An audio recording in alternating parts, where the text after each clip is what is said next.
यो बहुमत त नेपाली जनताले केपी ओलीलाई दिएको हो। प्रश्न बोल्नुपर्छ। माधव नेपालको नाम बेचेर, प्रचण्डको नाम बेचेर, झलनाथको नाम बेचेर नेपाली जनताले दिएको होइन। उहाँले केही समय अगाडिसम्म तपाईँहरू केपी शर्मा ओली ठिक होइन भएन भनेर भन्दै हुनुहुन्थ्यो। तपाईँसँगका थुप्रै अन्तर्वार्तामा तपाईँले त्यो भन्नुभएको छ। अहिले तपाईँ एकाएक केपी शर्मा ओलीको पक्षमा देखिनु भयो होइन। किन?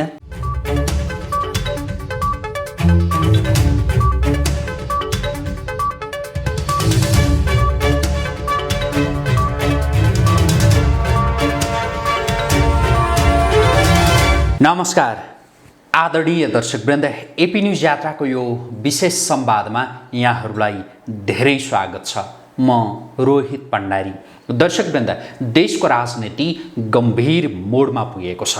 सत्तारूढ दल नेकपा भित्रको विवाद चरमोत्कर्षमा छ र अब के होला यसै भन्न सकिने अवस्था छैन। तर राजनीतिक नेतृत्व, विशेष गरी नेकपाका शीर्ष नेताहरूले सुझबुझपूर्ण ढङ्गले निर्णय गरेनन् र संयमता अपनाएनन् भने देशको राजनीति यही अहिलेको अवस्थाबाट चाहिँ अगाडि बढिरहँदैन र कुन खालको दुर्घटना हुने हो त्यो यसै भन्न सकिन्न।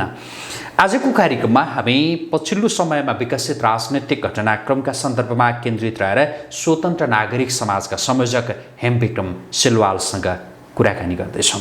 स्वागत छ यहाँलाई। धन्यवाद। आराम हुनुहुन्छ? ठिकै छ। पछिल्लो समयमा विकसित यो राजनीतिक घटनाक्रमलाई कुन रूपमा हेरिरहनु भएको छ यहाँहरूले? अब जुन किसिमको ओलीको जुन नेकपाको स्थायी समितिको बैठक लगायत सबै कुराहरू हुँदै भइरहँदा तर बेमौसमी बाजा बजेको अवस्था देखियो। किनभने मुलुक अहिले कोभिड-19 प्लस अब सलको पनि महामारी सँगसँगै र त्यसमाथि अब भूपरिवेशिक मुलुक हाम्रो कुनै समुद्रसँग टच छैन र आर्थिक रूपमा पनि अर्थमन्त्रीले चाहिँ दैनिकी चलाउन पनि आर्थिक जोको पनि समस्या परिस्थिति पर्ने भन्ने विषयको अभिव्यक्ति आइरहेको अवस्थामा जुन नेकपाको जुन हिसाबमा प्रधानमन्त्री केपी ओलीको विकल्पमा जुन हिसाबले चाहिँ पार्टीको स्थायी समितिमा र चाहिँ लगायत कुराहरूमा चाहिँ राजीनामा माग्ने कुराहरू आयो, त्यो आफैमा चाहिँ विरोधाभास जस्तो लाग्छ मलाई। अब एउटा हामीले नागरिक भएको कारणले नागरिक समाज भन्ने बायस भएर कुरा गर्न त मिल्दैन। जब हामीले नेपाली कङ्ग्रेसभित्र भएका कुराहरूलाई पनि सही जे देखियो त्यो कुरो भन्ने हो। तर नेकपाको समस्या चाहिँ मैले देख्दिनँ। अहिले विशेष चाहिँ मुलुकको समस्या हो। मुलुकको समस्या हामीले के गुमायौँ र के प्राप्त गऱ्यौँ भन्ने विषयमा चाहिँ नेकपाभित्र बिल्कुलै चर्चा भएन।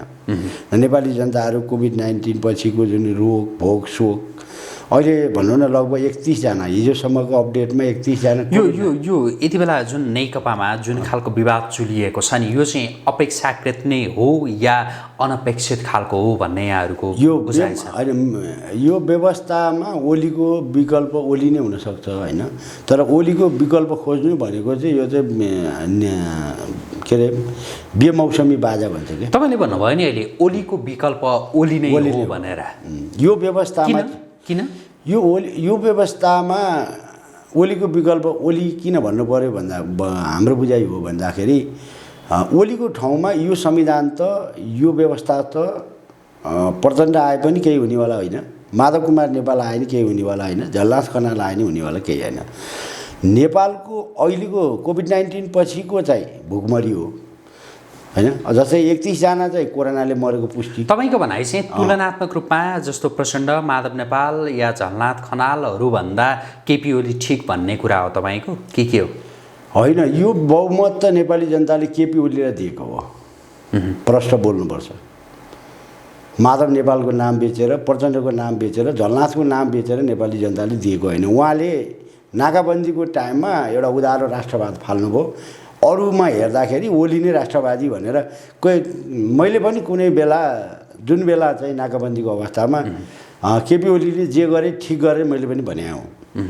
त्यो अगाडि उहाँको पछिल्लो चरणको गतिविधि काम गराई त त्यो त हेर्दै जाँदाखेरि उहाँलाई चाहिँ हामीले किन समर्थन गऱ्यौँ भन्दा केपी शर्मा ओलीले 14 वर्ष जेल बस्नुभयो र नेपालको भूराजनीति बुझ्नुभएको छ। तर संविधान जारी भइरहँदाखेरि उहाँले चाहिँ सङ्घीयताको विषयमा पनि बाख्राको टाउमा भैँसीको सिङ भनेर उहाँले सङ्घीयताप्रति पनि इङ्गित गर्नुभएकै हो। त्यो भएको कारणले जुन हिसाबमा एउटा पार्टीले लार्जेस्ट बहुमत ल्यायो भने नेपालको धेरै बिग्रेका कुराहरूलाई सुधार गर्न चाहिँ केपी ओली सक्षम होलान् कि भन्ने हाम्रो पनि आशय रह्यो र चाहिँ त्यो कारण भएर यति बेला त्यसो भए प्रधानमन्त्री केपी शर्मा ओलीले राजीनामा दिनुपर्छ भनेर प्रचण्ड, माधव नेपाल लगायतका जो नेताहरूले, नेकपाभित्रैका नेताहरूले भनिरहनु भएको छ, उहाँले राजीनामा दिनु हुँदैन भन्ने तपाईँहरूको होइन। उहाँहरूको त्यो उसमा तुक छैन। प्रधानमन्त्रीका रूपमा केपी शर्मा ओली नै रहिरहनुपर्छ। ओलीको विकल्प होइन कि व्यवस्थाको विकल्पको बहस हो अहिले भनेको। यति बेला जस्तो व्यवस्थाको विकल्पका विषयमा बहस गर्न सकिन्छ तर ओलीको विकल्पका विषयमा जस्तो प्रधानमन्त्री मैले अघि पनि भने नि तुलनात्मक रूपमा अन्य नेताहरूभन्दा केपी शर्मा ओली ठिक भएका कारणले भनिरहनु भएको छ कि तपाईँले, या होइन यो यति बेला प्रधानमन्त्रीको त्यो विकल्पभन्दा पनि व्यवस्थाकै विकल्प हो, त्यो भएर त्यतातिर किन यो प्रधानमन्त्री फेरिरहने के गर्ने भन्ने त्यो मनसायका साथ पनि होइन। एउटा कुरो के बुझ्नुपर्छ नि, मल्टिपार्टी सिस्टममा प्रजातान्त्रिक अभ्यास भनिन्छ। प्रजातन्त्र या लोकतन्त्र जे भने पनि गणतन्त्र भनिएको छ अहिले त। गणतन्त्र भने गण भने के हो पहिला त्यसको परिभाषा सबैले बुझ्नु पऱ्यो। भनेपछि दुई वा दुईभन्दा बढी पब्लिक जनताहरू एक ठाउँमा आइसकेपछि हजारौँको सङ्ख्यामा ऊ भएपछि त्यो गण हुन्छ। जस्तै नेपाली सैनिकको पनि गण हुन्छ नि, विभिन्न पल्टनहरू। भनेपछि धेरै गण मिलेपछि एउटा पार्टी सिङ्गो सङ्गठन बनेको हो। भनेपछि केपी शर्मा ओली फुत्त काहीँ गोलबेडा बेच्दै फुत्त चाहिँ नेकपामा आएका त होइनन्। त्यो भएको कारणले गर्दा पार्टीको एउटा सिस्टमेटिक हिसाबमा पनि अहिलेको अवस्थामा नेकपाको कै सरकारको निरन्तरता र 5 वर्षको चाहिँ जुन जनताले दिएको म्यान्डेटको चाहिँ इज्जत गर्ने हो भने बाहिर बसेर यही व्यवस्थाको चर्चा गर्ने हो भने केपी ओलीको विकल्प खोज्नु भनेको नेपाल कम्युनिस्ट पार्टीले आफ्नो खुट्टामा बन्चोर हान्नु भए अरू केही पनि होइन। केही समय अगाडिसम्म तपाईँहरू केपी शर्मा ओली ठिक होइन भएन भनेर भन्दै हुनुहुन्थ्यो। तपाईँसँगका थुप्रै अन्तर्वार्तामा तपाईँले त्यो भन्नुभएको छ। अहिले तपाईँ एकाएक केपी शर्मा ओलीको पक्षमा देखिनु भयो होइन? किन? तपाईँलाई यो कुरामा प्रश्न पार्नुपर्छ। यो व्यवस्थाको अन्तर्गत चाहिँ केपी ओली नै विकल्प होइन। केपी ओलीको विकल्प केपी ओली हो। तर हामीले त व्यवस्था र सिस्टमको विरोध गरे हौँ। तर उहाँहरूले जुन अवलम्बन गरेको धर्मनिरपेक्ष तपाईँहरूलाई यस्तो आश त्यो जागृत भएको छ कि अब जस्तो केपी शर्मा ओली प्रधानमन्त्रीमा रहिरहनु भयो भनेदेखि चाहिँ तपाईँहरूले जुन अर्को व्यवस्थाको कुरा गरिरहनु भएको छ नि, उहाँले त्यो अर्को व्यवस्थालाई बल पुग्ने गरी काम गर्नुहुन्छ भन्ने लागेर तपाईँ यो भनिरहनु भएको छ। हामीले त उठाएको आवाज के हो भन्दाखेरि नेपाल कम्युनिस्ट पार्टी, नेपाली कङ्ग्रेस र तराईवाला दल जसुकै बहादुर भवनमा दर्ता भएका राजनीतिक दलहरूले पनि के सोच्नु पर्यो भन्दा हामी एउटा विशाल चीन अहिले जस्तो अन्तर्राष्ट्रिय हस्तक्षेपका कुराहरू अहिले नेपाल चौतर्फी घेराबन्दीमा छ। नेकपाभन्दा बाहिरबाट आउने हो भने ओलीको विरोधै हो। नेकपालाई मात्रै कुरा गर्दाखेरि चाहिँ केपी ओलीको विकल्प केपी ओली हो। तर मुलुकको सिस्टम चाहिँ केपी ओलीको विकल्प केपी ओली हुँदै गर्दाखेरि मुलुकले निकास पाउँछ भन्ने चाहिँ हाम्रो आशय होइन। कुरो चाहिँ कसरी जानु पऱ्यो बुझ्नु पऱ्यो, तपाईँहरूले बुझिदिनु पऱ्यो भन्दाखेरि हामीले के भन्यो भने आज केपी ओलीको सरकार चौतर्फी वैदेशिक हस्तक्षेपमा छ, ऊ घेराबन्दीमा छ। अब घेराबन्दीमा आफ्नै पार्टीको संसदीय दलको नेता आफ्नो प्रधानमन्त्री घेराबन्दीमा भएको बेलामा आफ्नो पार्टीको कार्यसमितिले केपी ओलीलाई बचाउने हो कि र केपी ओलीलाई सिद्ध्याउने भन्ने कुराहरू नेकपाभित्र कति इमान्दारिता छ कि नेकपाभित्र कति प्रजातन्त्र छ भन्ने कुरा चाहिँ त्यो अर्को पाटो भयो। तर हामीले चाहिँ के भन्यो भने केपी ओलीको यो व्यवस्थाको अन्तिम प्रधानमन्त्री नै केपी शर्मा ओली हो भन्ने हाम्रो बुझाइ र तर्क हो। किन भन्दाखेरि यो व्यवस्थाले नेपाललाई धरनीपेक्षी गरायो। नेपालको 5000 वर्षको इतिहासलाई यसले तोडमोड गर्यो र संविधानको प्रस्तावना दुनियाँमा यस्तो काहीँ केही छैन। दुनियाँमा थेसिस पढ्न पाइन्छ, हरेक कालका थेसिसहरू अध्ययन गर्न पाइयो। तर 2004 सालदेखि 2072 सालमा आउँदाखेरि हामीले 7वटा संविधान बनायो। तर 72 को संविधानले जस्तै आफ्नै बाआमालाई गाली गरेको अवस्था छ। भनेको अर्थ के भने प्रस्तावना यो देशको 5000 वर्षको इतिहासलाई गाली गर्न मिल्छ? नेपाल कसरी एकीकरण भयो? नेपाल एकीकरण हुनुको कारण के हो? नेपाल एकीकरण गर्न कसका हात रहे?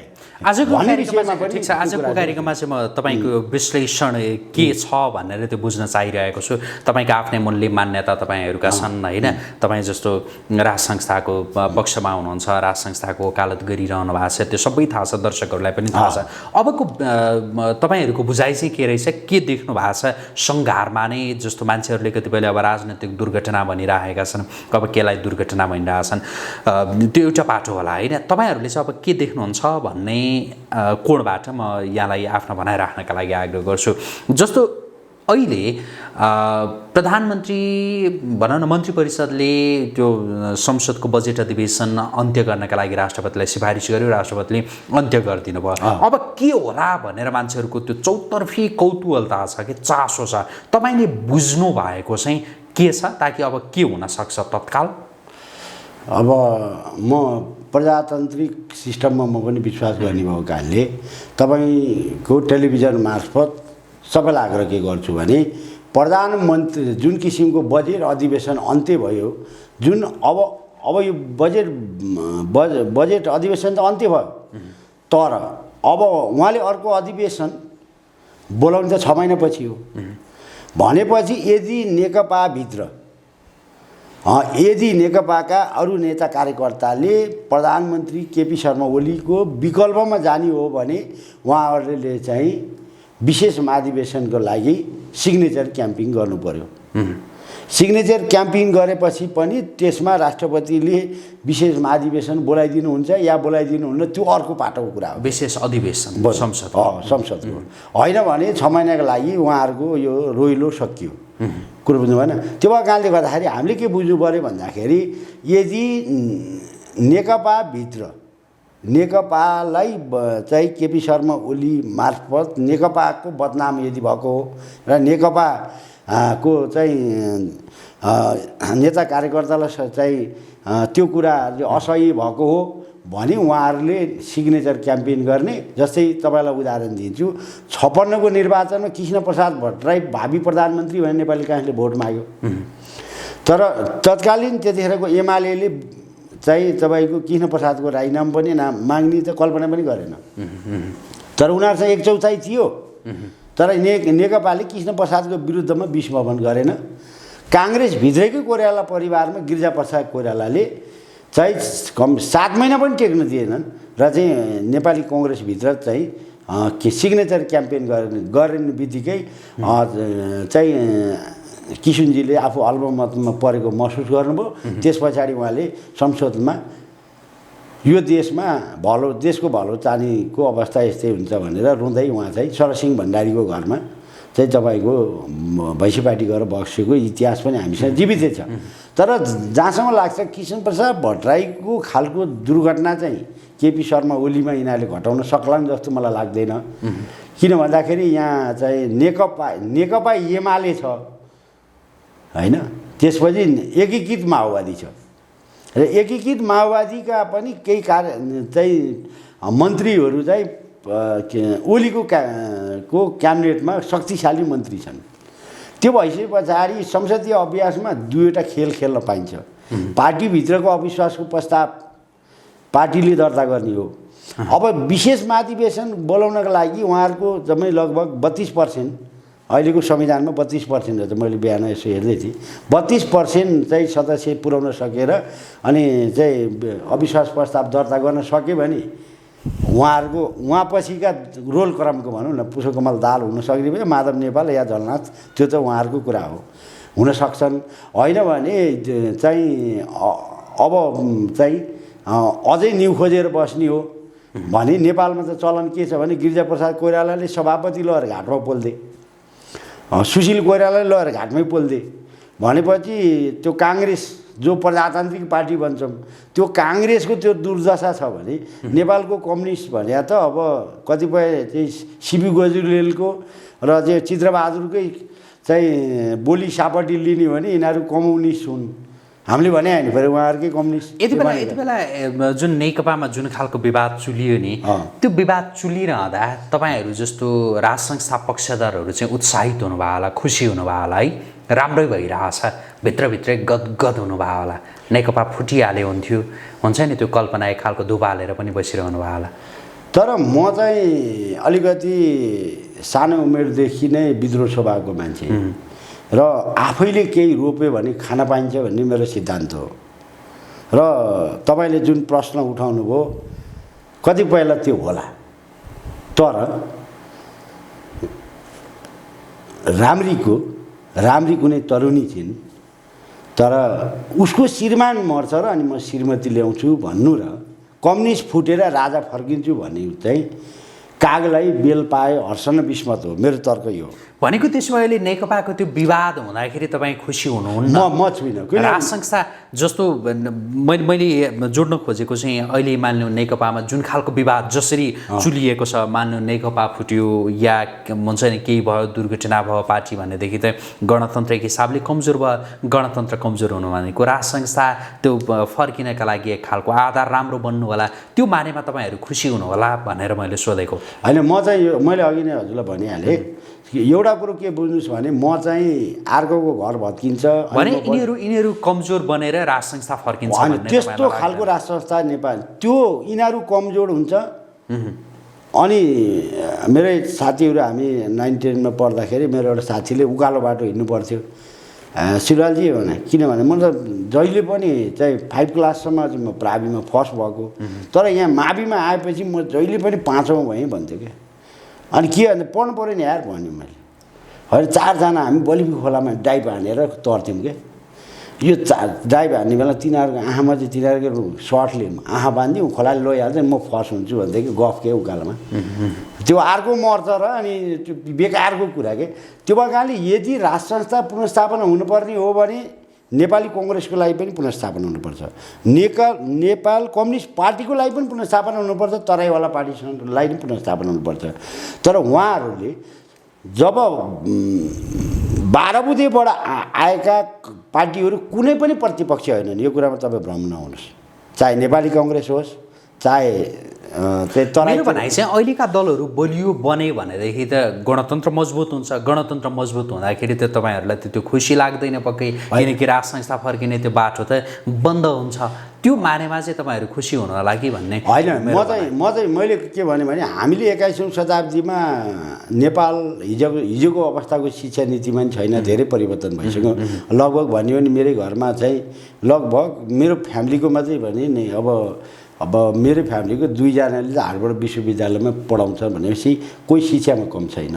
त्यो भएको कारणले मैले के भन्न खोजेँ भन्दाखेरि हामीले नेपाल कम्युनिस्ट पार्टीले नेपाली कङ्ग्रेस र जो कोही यो नेपालको 100% पपुलेसनले नेपाललाई स्थायित्वको लागि निर्वाचित राष्ट्र अध्यक्ष कि परम्परागत राष्ट्र अध्यक्ष भन्ने अहिले बहस, यो बहस पनि यो सामाजिक जुन अहिलेको च्यानलहरू जस्तै भनौँ न हजुर, जस्तै एपी न्युज यात्रा लगायत अरू धेरै च्यानलहरू सामाजिक सञ्जाल भनौँ न, यो सञ्जालले गर्दाखेरि आज नेपाली जनताले आफ्नो हैसियत थाहा पाउने मौका पाएछन्। कतिपय कुराहरू सामाजिक सञ्जालमा केही विकृति पनि आयो होला, किन भन्दाखेरि धेरैवटा फर्सी फलेको ठाउँमा जम्मै फर्सी गुल्ली हुँदैनन्, कोही फर्सी चाहिँ कुहिन्छ, कोही कडामा खाइन्छ होइन भने जस्तै अबको युगमा भनेको राज संस्था नेपाललाई स्थायित्वको लागि चाहिने कि नचाहिने। विशाल चीनको अवस्था के छ, दक्षिणमा भारतको अवस्था के छ, हामी भूपरिवेष्टित मुलुकमा छौँ। आज हामीले हिजो निर्वाचित गरेको रामवरण यादवजी कति विवाद रहित हुनुभयो,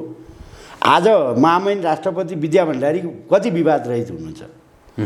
हामीले तुलनात्मक रूपमा चाहिँ बहसको विषय हो, बायस होइन हो। राजनीतिक दलहरूले यो देशको परम्परागत शक्ति र नेपालको पहिचान भनेको विश्वको 137वटा क्रिस्चियन राष्ट्र हुने, 57वटा मुसलमान राष्ट्र हुने, 8वटा बुद्धिस्ट राष्ट्र हुँदा विश्वको यो हिमवत खण्ड हो। हिमवत खण्डको हिन्दू अधिराज्य पशुपतिनाथको देशलाई चाहिँ धर्मनिरपेक्ष नगरिदिया हुन्थ्यो, राष्ट्रको नाम हिन्दू राष्ट्र। मैले त अर्को एउटा तर्क पनि के गरिरहेको छु भन्दाखेरि यही के अरे टेलिभिजनमा पनि भने होला मैले, 96% नै नेपाली जनता क्रिस्चियन भए पनि नेपाल चाहिँ हिन्दू राष्ट्र लेख्नुपर्छ भन्ने मेरो सिद्धान्त हो। किन भन्दाखेरि यो मुलुक हिमवत खण्ड हो क्या।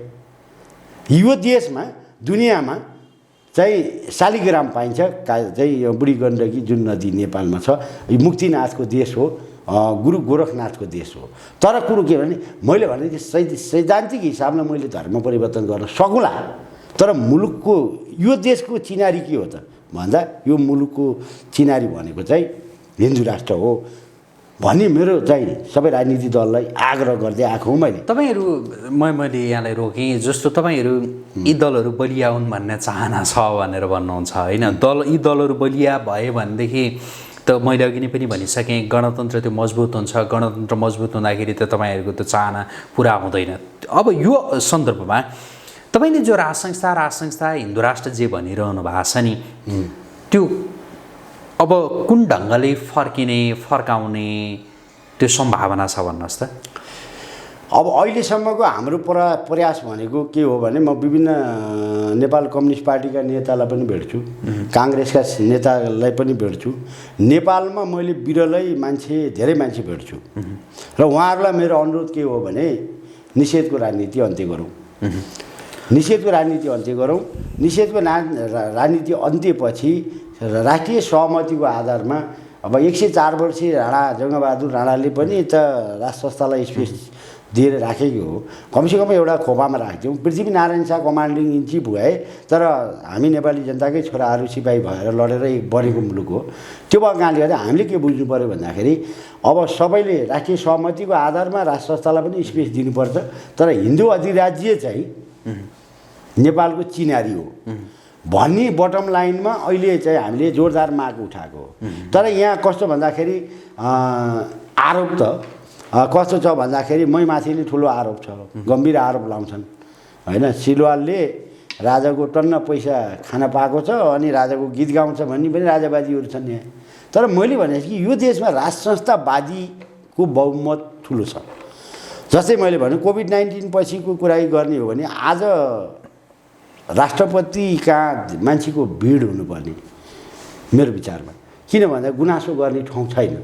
प्रधानमन्त्री आफै चाहिँ कार्यकारिणी प्रधानमन्त्री हुनुहुन्छ, उहाँ आफै रोगी हुनुहुन्छ होइन। भनेपछि नेपाली जनताहरूले गुनासो गर्ने एउटा चौतारीको रूपमा होइन चाहिँ राज संस्थालाई एउटा राखिएर मैले भने कि म एउटा व्यक्तिले जङ्गलका शेर पाल्न सक्छु, म त हात्ती तलाएर म त्यसलाई चाहिँ त्यसमाथि सयर गर्न सक्छु भने एउटा कानुन र विधानले बाँध्दाखेरि एउटा सामान्य अधिकार दिएर नेपालको एउटा शान पनि हुन्छ। कमसेकम नेपालको एउटा चाहिँ राज संस्था जीवित छ 21औं शताब्दीमा भन्ने पनि भयो। भन्ने हिसाबमा चाहिँ राजनीतिक दलहरूले सोच्नुपर्छ भन्ने चाहिँ हाम्रो मान्यता हो। तर एउटा कुरो के भने अहिले हजुरले नै भन्नुभयो, त्यो कुरा मैले पुष्टि गर्नुपर्छ। राजनीतिक दल बिग्रिउन् भत्किउन् नास्यौँ भन्ने मेरो सिद्धान्त होइन कि उहाँहरू मजबुत हुनु पर्यो, तर सहअस्तित्व र सहकार्यलाई स्वीकार्नु पर्यो। यदि उहाँहरूले स्वीकार्नु भएन भने त नेपाली जनता तपाईँलाई भन्नु चैत 26 गते रातिको कुरा गरौँ। अब त्योभन्दा राति के छ त, निदाउनुभन्दा भुजा खाएर सुत्नुभन्दा अगाडिसम्म नेपाली जनता जम्मै पञ्च थिए होइन। भोलिपल्ट बिहान जम्मै काङ्ग्रेस र माले भए, एमाले थिएन कि माले भए, कोही पातलो मसाल भए, कोही बाग्लो मसाल भए नि। हजुर जनता निरै जनता हुन्। जनता भनेको गाई प्राणी हुन्। जनताहरू भनेको व्यवस्था राम्रो गर्छन् भने जसलाई पनि साथ दिन्छन्। आज नेपाल कम्युनिस्ट पार्टीमा भएका जनता, नेपाली कङ्ग्रेसमा भएका जनता, तराई दलमा लागेका जनताहरू दलले राष्ट्रप्रति बेइमानी गर्छ भने दलमा सीमित हुन्छ, प्रजा परिषद जस्तो हुन्छ। हामीले के भन्यो भने राजनीतिक दल सुध्रिएन भने विकल्प के हो त भन्दा नागरिक सरकार हुन्छ। त्यो नागरिक सरकारले चाहिँ मुलुकको निकास निकाल्छ। हामीले बारम्बार भनेको हो यो कुरा। आज मैले हजुरको यो महत्त्वपूर्ण समयमा जुन देशमा जुन किसिमको ठुलो रसाकसी चलिरहेको छ, नेकपा भित्रको रसाकसीले मुलुकलाई केही हानि गर्दैन, तर यो बाह्य हस्तक्षेप छ।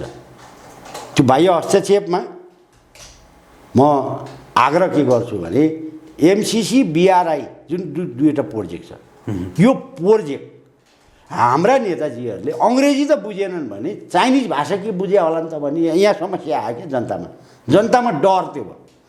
अङ्ग्रेजी त राम्रोसँग अध्ययन गरेर रहन्छन् भने यिनले चाइनिज भाषा के बुझ्छन्, बिआरआईको विषयमा यिनलाई केही थाहा छ त? नेपालको 60,000 हेक्टर भूमि बिआरआईमा प्रयोग हुन्छ। हाम्रो जल जमिन सबै प्रयोग हुन्छ।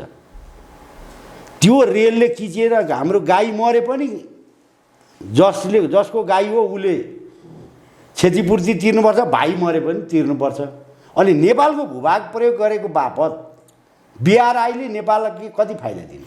यो विषयमा अर्को कुनै अङ्कमा थप कुराकानी गरौँ। होइन, यो यहाँ जोडिन्छ। अहिले चाहिँ यो लडाइँ चाहिँ यता थियो, बुझेँ लडाइँ यता थियो, तर उहाँहरूले चाहिँ घरभित्र मलाई चाहिँ कहाँ शङ्का लाग्छ भन्दाखेरि म एउटा शङ्काको कुरा भनिदिन्छु। अब रात दिन पनि सकिएन कोभिड-19 पछि, फेरि सलो पनि थप्यो। जनताहरू चाहिँ हामीलाई सबैलाई पिसिआर चेक निःशुल्क हुनुपर्छ भनेर सत्याग्रहै सुरु भएको छ होइन। आज 7औं 8औं दिन भयो, एकजना इसान अधिकारी भन्ने भाइ चाहिँ मङ्गलबजारमा उहाँ सत्याग्रह बसिरहनु भएको छ। तर मलाई जहाँसम्म लाग्छ कम्युनिस्टहरू अलिकति धुर्त हुन्छन्।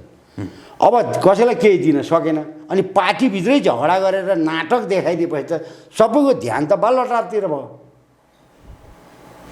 नेपाली जनतालाई बेकुफ बनाउन यो तीनजनाको काइते झगडा हो कि जस्तो पनि लाग्छ मलाई। किन भन्दाखेरि यो विषयमा कम्युनिस्टहरू अलिक धुर्त हुन्छन्। हेर्नुहोस्, प्रजातान्त्रिक जस्तै काङ्ग्रेस फटाइ गर्छ, देखादेख गर्छ, तर कम्युनिस्टहरूको धुर्त चाहिँ कहिलेकाहीँ के हुन्छ भने चाणक्य हेर्नुपर्छ। चाणक्यमा के भनेको छ भने चाणक्यमा त्यो अकबर र बीरबल बादशाहले अब आखिरीमा अकबर बादशाहभन्दा बीरबल धेरै तगडा थिए। अब यो अकबर र बीरबलको जस्तो अब किन भन्दाखेरि अर्थमन्त्रीले भनिसक्नु भयो कि दैनिकी चलाउन बजेट छैन, तर 70 करोड भ्रष्टाचार गर्ने पैसा छ। 1 अर्ब औषधिमा भ्रष्टाचार भएको छ, तर दैनिकी चलाउने पैसा छैन होइन। रोहितजी सरसँग चाहिँ 1 अर्ब पैसा छ, तर यो अफिस चल्दैन भने जस्तै भएन। 1 अर्ब औषधिमा कात्रोमा भ्रष्टाचार भएको छ होइन। त्यस पछाडि मुलुक प्रशासनिक खर्च चलाउने पैसा छैन भनेर मुलुकको केन्द्रीय अर्थमन्त्री बोलेको छ।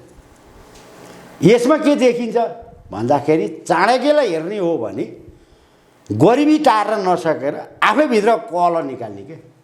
भाँडाघरको पुजारी एउटा औँठी बनाउन दिया हुन्छ, बाउलाई सोध्यो छोरालाई सोध भन्छ, छोरालाई सोध्यो बुहारीलाई सोध भन्छ। अब त्यो व्यापार जसले औँठी बनाउनु दियो त्यो रण भुल पर्छ क्या।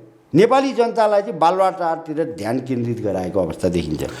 यहाँले यो खालको विश्लेषण गरिरहँदाखेरि एकाथरीको त्यो अर्को विश्लेषण पनि छ। जस्तो अहिलेका राष्ट्रपति र पूर्व राजा ज्ञानेन्द्र शाहबीच एक खालका ती पारिवारिक कार्यक्रमहरूमा उहाँहरूको जुन खालको भेटघाटको त्यो अवसर जुराइयो होइन। व्रतबन्धमा यता राष्ट्रपति जाने, विवाहमा राष्ट्रपतिकी छोरीको विवाहमा पूर्व राजा ज्ञानेन्द्र शाह जाने, ताकि यो गणतन्त्रात्मक त्यो देशमा एकले अर्कालाई त्यो निषेध गर्ने जुन खालको परम्परा थियो नि केही समय अगाडिसम्म, त्यसलाई जुन टुटाएर जुन खालको एउटा राम्रो संस्कारको जो विकास गरियो, कतै अहिलेको यो राजनीति अब यता शीतल निवास हुँदै होइन, बालुवाटार शीतल निवास हुँदै नारायण हिटीतिर पो सोझिने हो कि भनेर पनि कतिपयले भनिरहेछन्।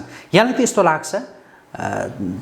ताकि तपाईँ पूर्व राजा ज्ञानेन्द्र शाहसँग पनि केही नजिक भएको भनिएको व्यक्तिका रूपमा तपाईँ चिनिनुहुन्छ होइन, र राजनीतिलाई नै एक ढङ्गले तपाईँले त्यो विश्लेषण गर्नुभएको छ, त्यस्तो देखिन्छ, त्यस्तो लाग्छ? होइन, कतै चाहिँ यस्तो पनि हुनसक्छ के भन्दाखेरि कहिलेकाहीँ हामी भिन्न बस्छौँ नि होइन, बाबाआमासँग नबस्ने हामी छुट्टै खानी भन्छौँ, तर त्यो घर चलाउन नसकेपछि फेरि एकै ठाउँमा आएर एउटै भान्सामा जाने चलन हुन्छ। अब राजनीतिक दलहरूका नेताहरूले पनि चेते होलान् अन्तर्राष्ट्रिय प्रेसर कतिको हुँदो रहेछ। फस हुन बाउ हुन त गाह्रो छ नि त होइन, घरमा गार्जेन हुन, अनि गार्जेन आफै हुँदाखेरिको अन्तर्राष्ट्रिय हेपा जुन किसिमको हिजो राजा हुँदाको अवस्थामा जुन किसिमको नेपालको अन्तर्राष्ट्रिय छविमा सान मान थियो, त्यो कुराहरू गुमेको राजनीतिक दलहरूमा महसुस भएको यदि छ भने चाहिँ त्यो खालको शङ्का गर्नुमा पोजिटिभ कुरा हो। शङ्का एउटा भयो, सङ्केत चाहिँ कतिको देखिरहनु भएको छ तपाईँले? सङ्केत त चाहिँ मैले चाहिँ के देख्छु भने यिनीहरू फसेका छन्, प्रष्ट भन्नुपर्छ। फसेको मान्छे लादेन फस्यो, मृत्यु भयो, सद्दाम हुसेन फस्यो, मृत्यु भयो, कर्नेल गद्दाफी फस्यो मृत्यु भयो यिनको मृत्यु हुन्छ जसले लगानी गरेर जसले भात खुवाएर यिनलाई यहाँ ल्याइदिएछ नि जो मालिक त यिनको यहाँ छैन किनभने मालिक त बाहिरै रहेछ भनेर पहिलो बोल्ने बाबुराम भट्टराई दोस्रोमा त अस्ति ओलीजीले बोल्नुभयो भनेपछि मालिकको कुरा यहाँ पुरा हुनेवाला छैन कसैको पनि भनिसकेपछि के हुन्छ भने खुफिया एजेन्सीहरूले के गर्छ भने त्यसलाई इन्काउन्टर गर्ने भन्छ अब यिनको इन्काउन्टर गर्छ जसले यहाँ हुर्काए बढाए पठायो उसैले इन्काउन्टर गर्छ हेर्नुहोस् यो दुनियाँमा के भन्छ खुफिया एजेन्सीको पछि लागेर मुलुकभित्र आगो सल्काउने काम अनुहार नेपाली तर व्यवहार एजेन्सीको जसले गरेर आउनुभयो उहाँहरूको भनेको चाहिँ मैले चाहिँ केपी शर्मा ओलीज्यूलाई चाहिँ अनुरोध के गर्छु जनमार्फत भने तपाईँहरू मिल्न सक्नुहुन्छ भने यदि मिल्ने प्रयास शीतल निवास निर्मल निवासले चाहिँ नारायणी जगाउन खोजेको हो भने बुद्धिमानी हुन्छ त्यो गर्नुहोस् भनेर मैले केपी शर्मा ओलीज्यू सम्माननीय प्रधानमन्त्रीलाई म आग्रह पनि गर्छु र मैले के भने तपाईँको नेपाल कम्युनिस्ट पार्टीको कार्यकर्ताले अहिले नमान्लान् तर 50औं लाख रुपियाँ खर्च गरेर केपी शर्मा ओलीलाई हिन्दूवादी राज्य र राष्ट्र संस्था पुनर्स्थापना गरिदिनु भयो भने तपाईँको शालिग सिन्धुपाल्चोकमा 50औं लाख खर्च गरेर बनाइदिन्छु मैले भनेको छु तर मलाई जहाँसम्म लाग्छ कुनै पनि एउटा चाहिँ खुफिया एजेन्सीभित्र फसेको व्यक्तित्व बाहिर निस्केला जस्तो त छैन निस्किन्छु भन्दा नि जगिडिएको अवस्था जस्तो देख्छु मैले त्यो भएको कारणले गर्दाखेरि नेपाल कम्युनिस्ट पार्टीको यो जात्रा हेरेर मुलुक चाहिँ बद्दैन त्यो भएको कारणले गर्दा जनताले विकल्प सोचिसकेको अवस्था छ नेपाल कम्युनिस्ट पार्टी काङ्ग्रेस तराईवाला दल सबै एक ठाउँमा आए पनि नेपालमा राष्ट्र संस्था र हिन्दूवादी राज्य छिटै पुनर्स्थापना हुन्छ तर म के भन्न चाहिरहेको छु भन्दाखेरि 21औं शताब्दीमा मल्टिपार्टी सिस्टमको विकल्प मल्टिपार्टी सिस्टमै हो यहाँ एक्टिभ मोनार्की पनि चल्न सक्दैन प्रजातन्त्रको विकल्प प्रजातन्त्रै हो तर दल सुध्रेनन् भने पनि जसले मुलुकमाथि आघात गरेका छन् उनीहरू कोही भीमफेदी बस्लान् कोही दिल्ली बजार बस्लान् कोही चारखाल बस्लान् तर पार्टी चाहिँ बन्द हुँदैन हुन्छ आजका लागि चाहिँ कुराकानी यति गरौँ जुन समय यहाँले हामीलाई दिनुभयो यसका लागि यहाँलाई धेरै धन्यवाद यहाँसम्म बोलाइदिनु भयो म सबैको सद्बुद्धि फर्कियोस् भन्न चाहन्छु र सबैको बुद्धि फर्केर मुलुक अब सबैले हातेमालो गर्ने हामी चौतर्फी घेरामा छौँ त्यो घेराबाट बाहिर निस्किनको लागि आन्तरिक शक्ति गृह राजनीति बिग्रेको हो नेपालको अब विदेशीको लैलैमा लाग्दा के अवस्थामा पुगिँदो रहेछ र आफ्नो घरभित्र आगो लगाएर के अवस्था हुँदो रहेछ भन्ने कुरा राजनीतिक दलमा पनि चेतना आउनु पर्यो तर यो देशको परम्परा मैले मात्रै ठेक्का ल्याउँ भन्नेहरूले पनि दम्ब छोड्नु पर्यो दम्ब छोडिसकेपछि सहकार्य र सहअस्तित्वले मुलुक अघि बढ्छ यो सबैको सद्बुद्धि फर्कियोस् र तपाईँको टेलिभिजन हेर्ने सम्पूर्ण दर्शकलाई चाहिँ म यो कुरालाई मनन गरेर चाहिँ सबैको ज्ञान फर्कियोस् पशुपतिनाथ र जय गुरु गोरखनाथले सबैको कल्याण गर्नु जय गुरु गोरख हस् आदरणीय दर्शकवृन्द हामी कुराकानी गर्दै थियौँ स्वतन्त्र नागरिक समाजका संयोजक हेमविक्रम सिलवालसँग उहाँसँगको यो कुराकानीसँगै एपी न्युज यात्राको विशेष संवाद अहिलेका लागि यही सकिन्छ एपी न्युज यात्रा सँगै रहनुहोला नमस्कार